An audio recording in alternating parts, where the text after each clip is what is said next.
Valideynlərdən çox eşidirəm, uşağın məktəbə getməyə hazırdırmı? Uşağın məktəbə hazır olması sadəcə yazı yazmaq və rəqəmləri tanımaqdan ibarət deyil. Uşağın məktəbə hazır olması emosional, sosial, idrak baxımından müəyyən bir yetkinliyə çatması deməkdir. Əgər bir uşaqda bunlar formalaşmayıbsa, həmin uşaqda müəllimlə münasibətdə çətinlik, sosial olaraq dostlarla kontakt qurmaqda çətinlik, özgüvən əksikliyi və buna bağlı olaraq məktəbə qarşı bir istəksizlik formalaşacaqdır. Yəni bu demək deyil ki, bu uşaq uğursuz uşaqdır, sadəcə vaxtından əvvəl sistemin içinə salınıbdır. Ona görə də uşağın hazır olub olmamasını müəyyən etmək üçün həmin uşağın içərisində mən bacaracağım hissinin olduğuna əmin olmaq lazımdır.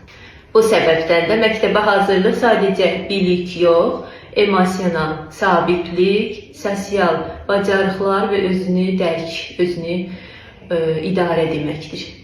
Yəni unutmayaq ki, hər uşaq fərdidir, biri 5 yaşında, biri 7 yaşında hazır ola bilər. Önəmli olan uşağın məktəbə hansı yaşda başlaması deyil, hazır səviyyədə başlamasıdır.